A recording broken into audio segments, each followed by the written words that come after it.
அவ்வளவு தூரம் இஸ்லாத்திலே சுத்தத்திற்கு முக்கியத்துவம் கொடுக்கப்படுகிறது. ஒரு தொழுகையா இருக்கட்டும், ஒழு செஞ்சாதான் தொழுகை. அல்லாஹ்வை தொழுகிறதுக்கு முன்னாடி நீ கை கால் கழுவி சுத்தமாயி பள்ளிவாசலுக்குள்ள வந்தாதான் உன் தொழுகை ஏற்றுக்கொள்ளப்படும். ஒரு தோழி இஸ்லாத்தில் என்ன செய்தார்னா ஒழு செய்யல, 100 ரக்காயத் தொழுகிறாரு. இன்னொரு தோழி விடிய விடிய தொழுகிறாரு, எல்லாம் தொழுகிறாரு, ஆனா ஒழு செய்யல அப்படின்னு சொன்னா அது 0ல தான் போய் முடியும். அவருடைய தொழுகையை அல்லாஹ் ஏற்றுக்கொள்வதில்லை. பெருமானார் ரசூலுல்லாஹி ஸல்லல்லாஹு அலைஹி வஸல்லம் அவர்கள் அற்புதமாக சொல்லுவார்கள், இஃப்திதாஹு ஸலாத், தொழுகையினுடைய திறவுகோல எது அப்படின்னு சொன்னா ஒழுதான். ஒழு இல்லாமல் தொழுகை இல்லை. இன்னும் ஒரு படி மேல போய் நபி ஸல்லல்லாஹு அலைஹி வஸல்லம் அவர்கள் சொல்லுவார்கள், சுத்தம் இல்லாமல் பள்ளிவாசலுக்குள் வராதீர்கள். ஏன்னா இது புனிதமான இடம். அப்போ இபாதத்தாக இருக்கட்டும், இன்ன பிற காரியங்களாக இருக்கட்டும், அனைத்திலும் சுத்தமாக இருக்க வேண்டும் என்று சுத்தத்தை இஸ்லாம் வலியுறுத்தியதை போல வேற எந்த மதமும் மார்க்கமும் வலியுறுத்தவில்லை என்று சொல்லும் அளவிற்கு இஸ்லாத்திலே சுத்தத்தை ஆணித்தரமாக சொல்லப்படுகிறது. கரெக்டா வியாழக்கிழமையானா வெள்ளிக்கிழமையான நகை வெட்டியணும், இது சுன்னத்து. அந்த நகை எப்படி வெட்டணும், முதல்ல எந்த விரல வெட்டணும், கடைசி எந்த விரல வெட்டணும் என்பது குறித்து கூட பெருமானார் ரசூல் ஸல்லல்லாஹு அலைஹி வஸல்லம் அவர்கள் சொல்லி இருக்கிறார். ஒரு சிறுநீர் கழிப்பதாக இருந்தாலும் கூட அந்த மர்ம உறுப்பை எப்படி கழுவ வேண்டும், எப்படி கழுவினால் சுத்தமாக சுகாதாரமாக நீ மாத்திரம் அல்ல உன்னை சார்ந்தவர்களும் வாழ முடியும் என்றெல்லாம் இஸ்லாத்திலே சொல்லப்பட்ட சுத்தத்திற்கு அவ்வளவு முக்கியத்துவம் கொடுக்குகிற இஸ்லாம் இந்த 10 நாளைக்கு மாத்திரம் நகை வெட்டாதீங்க, முடி வெட்டிடாதீங்க, சேவிங் பண்ணிடாதீங்க என்று சொல்லுகிறது என்றால், அப்போ இந்த 10 நாள் இப்ராஹிம் அலைஹிஸ்ஸலாத்து வஸ்ஸலாம் அவருடைய தியாகத்தை ஒவ்வொரு முஃமினும் ஞாபகப்படுத்த வேண்டும். கியாமத் நாள் வரை வரக்கூடிய முஸ்லிம்கள் இந்த 10 நாள் ஏப்பா நகை வெட்டல, ஏன் நகை வெட்டக்கூடாது, ஏன் முடி வெட்டக்கூடாது என்ற கேள்விக்கு பதில் இப்ராஹிம் அலைஹிஸ்ஸலாத்து வஸ்ஸலாம் அவர்கள் பிறை 1 பிறை 10 வரை அவர்கள் கண்ட கனவை நிறைவேற்றுவதற்காக வேண்டி பாடாய்பட்டு துடியாய் துடித்து மன கஷ்டத்தோடு இருந்தார். இப்போ பொதுவாக ஒரு மனுஷன் ரொம்ப கஷ்டமா இருந்துச்சுன்னு வைங்களேன், ஒரு தொடர்ந்து பிரச்சனை, அவரை பார்த்தாவே தெரிஞ்சிடும். சரியா முடி வெட்டி இருக்க மாட்டாரு, சரியா சாப்பிட்டு இருக்க மாட்டாரு, சரியா தூக்கம் இருக்காது. இல்லாட்டி யாராவது கடன் பிரச்சனையில மாட்டிக்கிட்டாரு அப்படின்னு சொன்னா அவருக்கு நிம்மதியான வாய் காலை மடைக்க, கால் வலிக்குதுன்னா சேர்ல உட்காந்து, சபைக்குன்னு ஒரு மரியாதை. ஒருத்தர் கடன் பட்டாருன்னு வைங்களேன், அவங்க முகத்தை பார்த்தாலே கண்டுபிடிச்சிருவோம். எப்படி சொல்லிடுவோம், என்ன பாய் ஒரு மாதிரியா இருக்காரு அப்படின்னு கண்டுபிடிச்சிருவோம். காரணம், ஒரு மனிதனுடைய முக தோற்றம், அவனுடைய சீவல், அவனுடைய சேவிங் எல்லாமே காட்டி கொடுத்துரும். ஏதோ பிரச்சனையில் இருக்காது போல, ஆளே டல்லா இருக்கிறாரு என்றெல்லாம் சொல்றோம் இல்லையா? இதே போன்றுதான் தன் மகனை அறுக்க வேண்டும் என்று அல்லாஹ் சொன்ன அந்த நொடியிலிருந்து அறுப்பதற்கு முற்படுகிற வரை அவ்வளவு கவலையில் இருந்தாங்க. கவலைனா என்ன கவலைங்க, மகன் அறுக்கிறேன்னா அல்லாஹ்வுடைய கடமையை நிறைவேற்றாமல் நாம் போய்விடுவோமோ, எங்க மகனின் பாசம் நம்மை தடுத்து விடுமோ, ரப்புக்கும் எனக்கும் உண்டான அன்பு குறைந்து விடுமோ என்ற கவலை மேலிட்டால் அவர்கள் தலையை சீவல, சரியா சாப்பிடல, சரியா தூங்கல, ஒரே கவலையில் இருந்தாங்க இப்ராஹிம் அலைஹிஸ்ஸலாத்து வஸ்ஸலாம். அல்லாஹ் எப்படி போடுறான் பாருங்க, அவர் ஜெயித்து விட்டார், அவரை சோதித்த சோதனையில் வெற்றி அடைந்து விட்டார். அதனால் உலகம் உள்ளளவும் கியாமத் நாள் வரை வரக்கூடிய இஸ்லாமியர்கள் பிறை 1 பிறை 10 வரை எப்படி இப்ராஹிம் அலைஹிஸ்ஸலாத்து வஸ்ஸலாம் அவர்கள் கவலையோடு இருந்தார்களோ, நமக்கு அந்த கவலையெல்லாம் இல்லை இல்லைங்களா? எல்லாம் நம்மளை ராகத்தா வாழ வச்சிருக்கிறான். நிறைய சுக்குர் செய்யணும். அவங்களை கஷ்டப்படுத்தின மாதிரி எல்லாம் நம்மளை கஷ்டப்படுத்தல. நம் மனிதர்கள் தான், நம்மையும் அல்லாஹ் சோதனைக்கு தான் அனுப்பினார். ஆனால் நம்மள அல்லாஹ் என்ன செய்யல, அவர்களோ கஷ்டப்படுத்தல. ஆனால் அவருடைய தியாகத்தை நீங்க நினைவு கூர்ந்து முடிவெட்டாமல் நகம் வெட்டாமல் இருங்கள். வரலாற்றுல பேசுறது இல்லையா? இந்த மாதிரி அல்லாஹ் ஏன் சட்டத்தை போட்டா அப்படின்னா, வருஷம் நீங்க முடிவெட்டக்கூடாது, வருஷம் இந்த 10 நாள் நகை வெட்டக்கூடாது, வருஷம் இதை மக்களுக்கு என்ன செய்யணும், எடுத்து சொல்லணும், வருஷம் இது மறக்கக்கூடாது, கியாமத் நாள் வரை மாறாமல் இந்த நடைமுறையை கடைபிடிக்க வேண்டும் என்பதால் தான் கிட்டத்தட்ட 5000 ஆண்டுகளுக்கு முன்னால் அரபிக பாலைவனத்திலே நடந்தேறிய ஒரு உண்மை சம்பவத்தை இன்று வரை பேசப்படுகிறது, கியாமத் வரை பேசப்படும். இதுல நமக்கு என்னங்க படிப்பின? ஒரே ஒரு படிப்பினை தான். எவ்வளவு துன்பங்கள் துயரங்கள் வந்தாலும் ஒரு முஸ்லிம் துவண்டு விட கூட, எவ்வளவு பிரச்சனைகள் கஷ்டங்கள், அது பொருளாதாரமாக இருக்கட்டும், இன்ன பிற சங்கடங்கள் கஷ்டங்களாக இருக்கட்டும், வேதனையாக இருக்கட்டும், மனம் தளர்ந்து விடாது, மீண்டும் எழுந்துவான். மீண்டும் எப்படி எழுந்து வருவது? ரப்பே நீ இருக்கிறாய், உதவி செய்வார், நீ இருக்கிறாய், உதவி செய்வார், என்னை ஒரு காலம் விடமாட்டாய், கைவிட மாட்டாய் என்ற ஆழமான ஈமானை மீண்டும் மீண்டும் உள்வாங்கிக் கொள்வதற்குத்தான் ஒவ்வொரு ஆண்டும் ஹஜ்ஜு பெருநாள் தியாக திருநாளாக நாம் கொண்டாடி கொண்டிருக்கிறோம். கொண்டாட்டம்னா வீணா கழிக்கிறதல்ல, மீண்டும் மீண்டும் அல்லாஹ்வை பற்றி, மீண்டும் மீண்டும் அல்லாஹ்வின் அச்சத்தை பற்றி, அவன் மீது உண்டான அன்பை பற்றி நாம் புதுப்பித்துக் கொள்வது. அல்லாஹு அக்பர். நாம் அல்லாஹ்விடத்திலே துஆ செய்வது, ரப்பே எவ்வளவோ சோதனைகளையும் யார் யாருக்கும் எவ்வளவோ கொடுத்திருக்கிற, எனக்கும் சோதனையை கொடுக்கிற, ஆனால் அதை நீக்கி விட ரப்பே. பொதுவாகவே இந்த பாராட்டுறது அல்லாஹ்வுக்கு பிடிக்கும், அதனாலதான் திக்ரு செய்ய நல்லா சொல்றான். திக்ருனா என்னங்க? அவனை புகழ்றது என்ன? என்னைய புகழுன்னு சொல்லி அல்லாஹ்வே சொல்றான். அப்போ ரப்ப எப்படி புகழ்றோம் நம்ம? ரப்பே மத்தாளுக்கு என்னை எவ்வளவு பரவாயில்ல நல்லா வச்சிருக்கிற, இருந்தாலும் அல்லாஹ் கொஞ்சம் கஷ்டமா இருக்கு, இந்த கஷ்டத்தை நீக்கி சொல்ற மெத்தேடு இருக்கா இல்லையா? யாரெல்லாம் எத்தனையோ நபர்கள் எனக்கு கீழ் எத்தனையோ நபர்கள் இருக்கிறார்கள், அவர்களை காட்டிலும் என்னை நன்றாக வாழ வைத்துக் கொண்டிருக்கிறாய், கண்ணியமாக வாழ வைத்துக் கொண்டிருக்கிறாய், அல்ஹம்துலில்லாஹ். இன்னும் பிற துன்பங்கள் துயரங்கள் இருக்கிறது ரப்பே, இதையெல்லாம் நீக்கிவிடு என்று சொல்லுகிற பொழுது அல்லாஹ் மகிழ்ச்சி அடைகிறான். இதுக்காக வேண்டிய குர்ஆன் ஓதிட்டு அல்லாஹ்ட்ட துஆ செய்யுங்க நபி ஸல்லல்லாஹு அலைஹி வஸல்லம் சொன்னாங்க. ஏன் அல்லாஹ்வை புகழ்ந்துட்டு திக்ர் ஓதிட்டு துஆ செய்யுங்கன்னு சொல்றாங்க? திக்ர் ஓதுனா அல்லாஹ் என்ன நினைக்கிறான்? அல்லாஹ் சந்தோஷப்படுகிறான். அதையும் ஒரு பெருமானார் கற்றுக் கொடுக்கிறாங்க. அல்லாஹ்வை மகிழ்விக்க வேண்டுமானால் நீங்கள் அதிகமாக அவனை துதியுங்க. அல்லாஹு அக்பர், அல்லாஹு அக்பர், லா இலாஹ இல்லல்லாஹ், அல்லாஹு அக்பர், அல்லாஹு அக்பர் வலில்லாஹில் ஹம்து, யா அல்லாஹ் நீயே பெரியவன், அனைத்து புகழும் உனக்குத்தான் என்று மீண்டும் மீண்டும் சொல்லுங்கள். இதெல்லாம் சொன்னா சரியாயிருமா இருக்கு அப்படின்னா, அல்லாஹ் நாடினால் சரியாகும். சில பேர் இப்படித்தான், எல்லாம் ரைட்டுங்க, தஸ்பீஹெல்லாம் ஓதுறோம், தொழுகையெல்லாம் வணங்குறோம், ஒரு வியாபாரம் நடக்க மாட்டேங்குது, வாங்கி போட்ட சரக்கு அப்படியே இருக்குது, அல்லது ஏதோ ஒரு பிரச்சனை கூடயே வருது. இதுவெல்லாம் மனித வாழ்க்கையில் மாறி மாறி வரும். இன்பம் துன்பம் பிரச்சனை நல்லது கெட்டது எல்லாம் வரும். ஆனால் எந்த தருணத்திலும் அல்லாஹ்விடத்திலே நாம் வைத்திருக்கக்கூடிய ஈமானுடைய அந்த ஜோதியை குறைத்து விடக்கூடாது. எது நடந்தால் அல்லாஹ் நடத்துறான் அப்படின்ற அந்த எண்ணம் அவ்வளவு சீக்கிரம் எல்லாத்துக்கும் வராதுங்க. பாய் கூட நம்ம எல்லாம் முஸ்லீம் தான், ஏதாவது பிரச்சனைனா பாருங்களேன் பேக் அடிச்சிருவோம், டப்புன்னு அல்லாஹ் ஞாபகம் வராது. அப்படி வருபவர்கள் அல்லாஹ்விற்கு நெருக்கமானவர். நான் தான் அடிக்கடி பயான்ல சொல்லுவேன், வேகமா போய் முட்டின உடனே அல்லாஹ்வும் சொன்னா அல்லாஹ்வுடைய நினைவுகள் நிறைய உன் மனதிலே இருக்கு என்று அர்த்தம். இது வெளியெல்லாம் போய் கண்டெல்லாம் பிடிக்க முடியாது. பாய் இவர் ஈமான் எப்படிங்க, இவர் 5 நேர தொழுகையால் எப்படிங்க, இவர் அஜர்த்தி எப்படிங்க, முத்தவள்ளி எப்படிங்க அப்படின்னு பட்டியெல்லாம் போட முடியாது. அதுல நம்ம கண்டுபிடிக்க முடியாது. ரப்புக்கு மாத்திரம் உண்டான கனெக்ஷன், ஒவ்வொருவருக்கும் உண்டான தரஜா, ஒவ்வொருவருக்கும் உண்டான தகுதி என்ன என்று ரப்புக்கு தான் தெரியும். நம்ம லேஸ் மாசம் எப்படி கண்டுபிடிப்போம்? நமக்கு நானே கண்டுபிடிக்கிறது எப்படி? அதனால கண்டுபிடிக்க வேண்டாம். வேகமா போய் முட்டின உடனே அல்லாஹ் சவுண்ட் வந்துச்சுன்னா ரப்போடு நாம் இணைப்பில் தொடர்பு இருக்கிறோம்.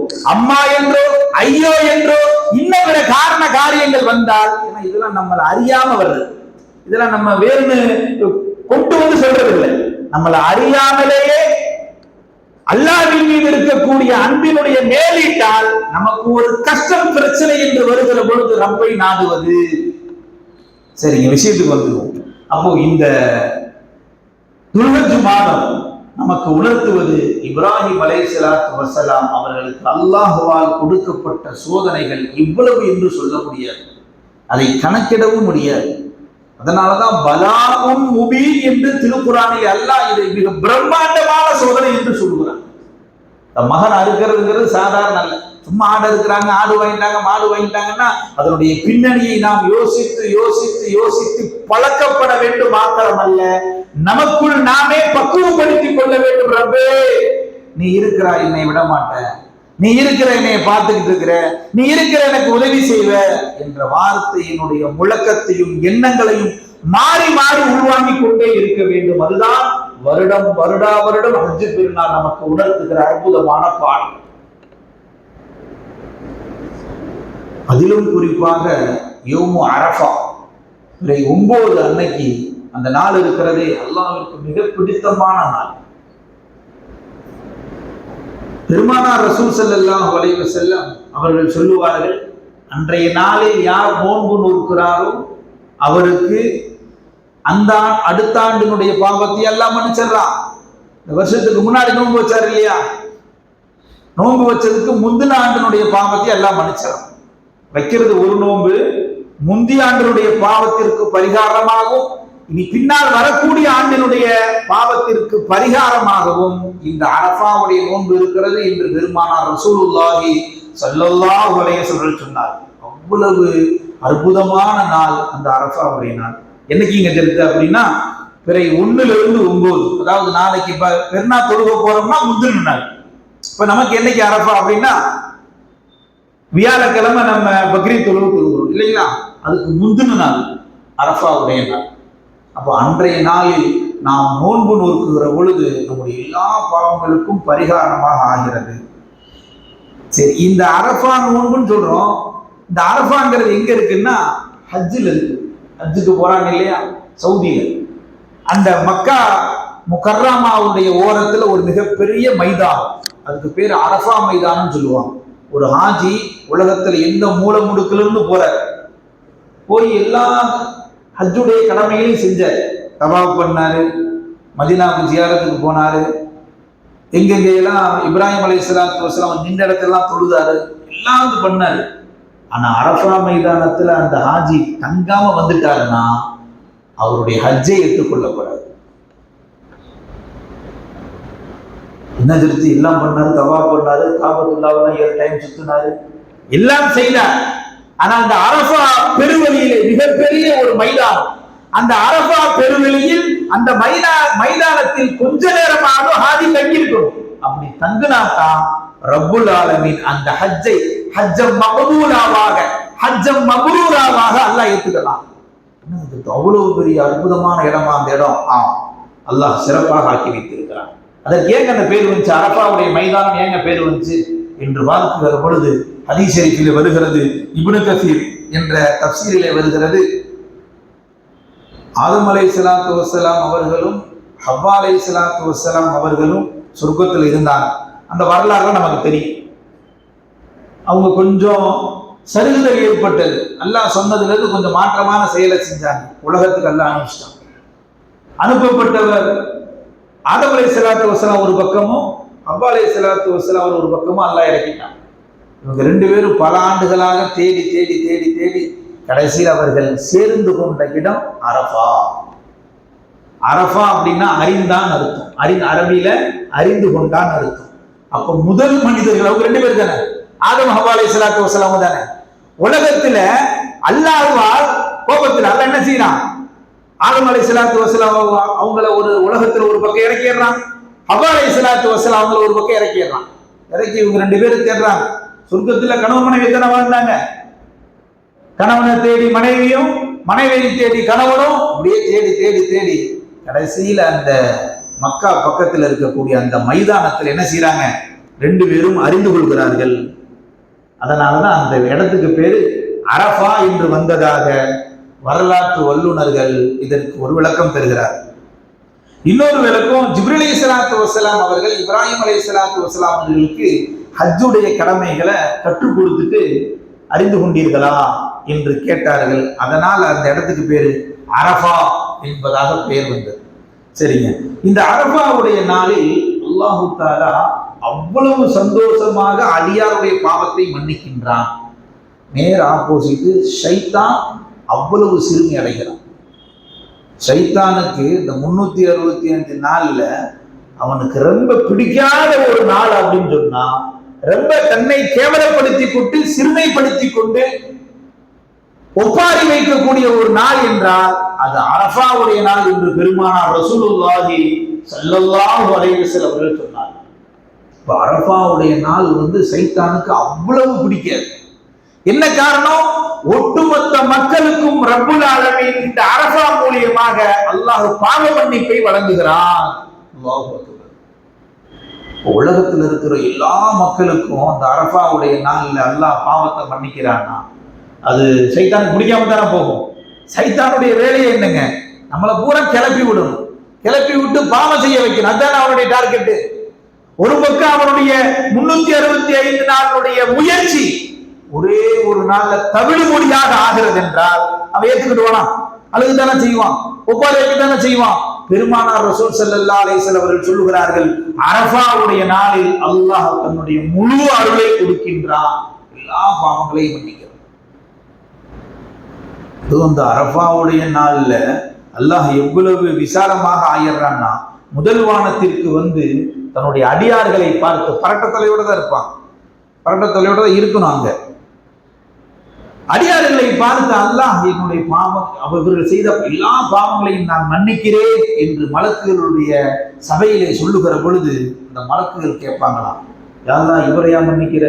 இவர் இன்னும் பாவம் செஞ்சுட்டு வந்திருக்கிறார், ஊர்ல இன்னென்ன பாவத்தை செஞ்சுட்டு வந்திருக்கிறாரு, இவருடைய பாவத்தையுமா, இந்த அங்க ஒருத்தர் அவருடைய பாவத்தையுமா என்று மலக்குகள் கேட்கிற பொழுது ரப்பு சொல்லுவானாம், அவர் எவ்வளவு பெரிய பாவியாக இருந்தாலும் அரஃபா மைதானத்தில் நின்ற இவரை பாவம் இல்லாமல் பரிசுத்தமாக்கப்பட்டு அனுப்புவதுதான் என்னுடைய விஷயம் என்று அல்லாஹ் சொல்லுவதாக பெருமானார் ரசூலுல்லாஹி ஸல்லல்லாஹு அலைஹி வஸல்லம் சொன்னார். அரஃபாவுடைய நாள்ல அந்த மைதானத்தில் இருக்கக்கூடிய அனைவருக்குமான ஒரு பரிகாரம், அனைவருடைய பாவங்களும் கழுவப்பட்டு. அப்படி எதுக்கு நபி ஸல்லல்லாஹு அலைஹி வஸல்லம் வார்த்தை சொல்லுங்க பார்க்கலாம்? அன்று பிறந்த பாலகன் என்றால் ஹஜ்ஜுக்கு போயிட்டு அந்த ஹஜ்ஜ மக்ரூராவாக ஆகிவிட்டால் அன்று பிறந்த பாலகனை போன்று அவர் என்ன செய்கிறார்? ஊர் திரும்புகிறார். அப்படியானால் நாம் யோசித்து பார்க்கிறோம், அரஃபாவுடைய அந்த நாள், அந்த தினம், அந்த மைதானம் என்பது எவ்வளவு ஒரு முஸ்லிம்களுக்கு முக்கியத்துவம் வாய்ந்தது. அப்போ நமக்கு அரஃபாவுடைய நாள்ல நம்ம என்ன செய்யறது? ஹாஜிகள் அங்க குழுமிடுவாங்க, நம்ம என்னங்க செய்யறது? அன்றைய நாள் நாம் நோன்பு வைப்பது. நோன்பு வைக்கிற பொழுது நம்முடைய எல்லா பாவங்களையும் ரப்புல் ஆலமீன் மன்னிக்கிறான். ஒரு ஆண்டு, இந்த ஆண்டுக்கு முன்னால் செய்த பாவத்தையும் நோன்பு வைத்த ஆண்டினுடைய அடுத்த ஆண்டினுடைய பாவங்கள், சிறு பாவங்கள் அனைத்தையும் அல்லாஹ் மன்னிப்பதாக பெருமானார் ரசூலுல்லாஹி ஸல்லல்லாஹு அலைஹி வஸல்லம் சொன்னார். அரஃபாவுடைய மைதானத்தினுடைய சிறப்பு குறித்து முஹம்மது இப்னு முன்கதிர் ரஹ்மத்துல்லாஹி அலைஹி அவர்கள் ஒரு விஷயத்தை சொல்லுகிறார்கள். அவங்க ஆயுள்ல கிட்டத்தட்ட 33 ஹஜ்ஜு பண்ணியிருக்கிறாங்க. 33 ஹஜ்ஜில் ஒரே ஒரு ஹஜ்ஜு தான் அவருக்கு கடமை. அவருக்கு வாய்ப்பு இருந்தது, நேரம் இருந்தது, தொடர்ந்து நிறைய ஹஜ்ஜுகள் செய்தார் அவர் வாழ்க்கையில். முதல் ஹஜ்ஜு அவருக்கு கடமை. அடுத்த ஹஜ்ஜை தன்னுடைய தகப்பனுடைய பெயர்ல நியத்து வச்சுட்டாங்க. அதற்கு அடுத்த ஹஜ்ஜை தன்னுடைய தாயினுடைய பெயர் நியத்தி வச்சுட்டாங்க. 3 ஹஜ்ஜு முடிஞ்சது, மிச்சம் 30 ஹஜ்ஜு இருக்கு.